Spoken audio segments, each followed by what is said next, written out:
After years of reporting news of death and destruction, Bay Area reporter Tuan Lam decided to give up broadcasting and start a unique multimedia project that encourages all of us to discover and use our power to help others.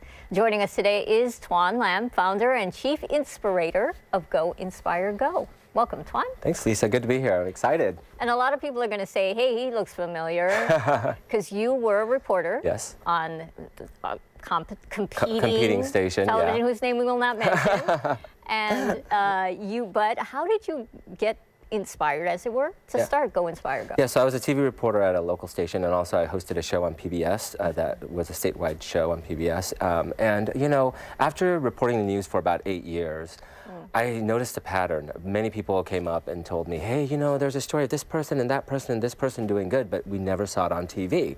And when I got into journalism, I got into journalism to try to help inspire people to be better and do better. Right. And I started to notice a pattern of me delivering death and destruction all the time and not really using my power of communicating to people and storytelling to inspire people to live better lives and to help other people. Right. So your question was, how did this start? There was essentially three things, or three ahas, and one of them was that I am of Chinese and French descent, but we were born in Vietnam. My parents were wealthy in Vietnam. We came here and immigrated on a boat, and we ended up in Sacramento, South Sacramento, 10 of us in a trailer park, in one trailer, 10 of us.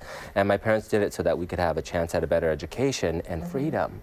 And so, you know, I thought, great. Growing up, I loved to read and write and talk, and I would read shampoo bottles, rinse, lather, repeat, methylparaben in the bathroom in this like strange voice. And my parents would, my mom would be like, who you talk to in shower? You know? And I'd read books out loud, Judy Blume, Where the Wild Things Are, everything I could get my hands on. And my parents, being Asian immigrants, said, you know, be doctor, lawyer, engineer, you know, and my mom's sweet Chinese accent.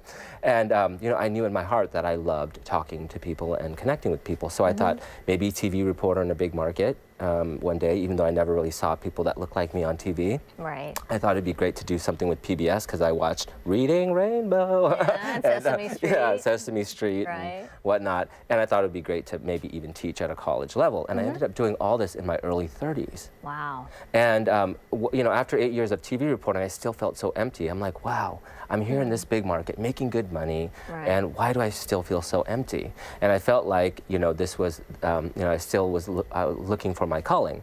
So I did what I knew best, is I said, I'm gonna start reporting on people that are doing good. And that's all I knew, and YouTube was new at the time. Yeah. And I logged into a YouTube account, and I said, I'm gonna quit my job in a month, and I'm gonna start telling stories about inspiring people. And guess what? The next day I go in and I get laid off. Which was the best Which was not inspiring at all for you. For me, it was inspiring because this was God's message, the universe, whatever you want to call it, of saying you're on the right path. So now, rewind 6 years ago, there was me and one volunteer. Intern, and now fast forward 6 years, we've done about almost 70 videos, 100 plus volunteers around the globe. We've done several stories. All of the stories have created some sort of impact, both small and large. We've sent 32 kids to school in Haiti for a full year, 32 kids to school for a full year. Amazing. We've helped 5-year-old Phoebe Russell in Noe Valley enable the food bank to give out 200,000 meals to families that didn't have money. So I want to give an example, and we have a clip. Yes. And so we need you to intro who this clip is about. Sure. Jorge Munoz is a Colombian resident, and by day he's known as... In New York, by day he's known as a school bus driver in New York, and at night he's known as the Angel in Queens, New York. And for over a decade, Jorge, after his long school bus route, he takes a quick cup of coffee and he goes to the grocery store, buys enough food to feed 150 people a night, every single night, like clockwork at 9:30. He drives his little truck with pre-packaged meals and feeds 150 people a night. So, all right, well, let's take a look at a clip from the Angel in Queens. When I started, it was just 8 guys. 2 weeks later, there were like 24. And then the second year was increase little bit, because, you know, everybody start to saying, hey, there's a free food in that corner, so you have problems, just go eat.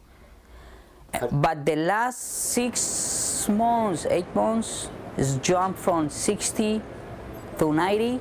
and then from 90 to 130, 140, because the economy is real bad right now. Munoz has been feeding the needy for the past 4 years, only missing one day when a snowstorm shut down the streets. He makes only $700 a week and spends about half of it on food, drinks, and packaging. His modest home is filled with food, drinks, and donated clothing. The oven is not working. After 4 years of being put to work every day, his oven is broken and some of his burners need a little help too. Munoz now has to carry these big vats of food upstairs and uses his sister's stove. Why? Why do you do this? Why? I think it has to be with God. God and my mom. My mom, since my childhood, teach me to share, and that's what we're doing here. Because yeah, you helping and change the life of 100 guys. If you change the life of one, that's making up for a lot of times. Imagine changing the life of 100. So it's good. I feel good. My mom feels good. We helping. You have to see their faces. When they smile, that's what I always say. That's the way I get paid. When they smile, I mean, thanks God, this guy got something to eat tonight. So Tuan, there's a follow-up to this story. Yes, there's amazing follow-up, and you'll have to go to goinspirego.com to see it. But essentially, I got thousands of people who emailed, wrote in on YouTube and whatnot, and wanted to help him. And there's a Surprise Angel and Queens Part 2 that you'll have to check out. Sounds good. That's good incentive. And, you know, we only have a little time left. So what would you say is your call to action for our viewers today? Well, I want to create this platform and this place for people that are doing good to say, hey, you should be on this show because you can be highlighted and you can get help from people watching, because there are a lot of unsung heroes out there waiting to take action. Right. So we're in the process of creating a TV show at the moment. So please do send in any story ideas that you have. If you want to be a part of our movement, go to goinspirego.com. There's a link there that you can help out. And reach out to us. You can email at info@goinspirego.com. Oh, terrific. Thank you so much, Tuan, for being here. Thank you so much for having me. All right. Well, to view Tuan's inspirational videos featuring small acts of kindness that inspire big changes, log on to goinspirego.com.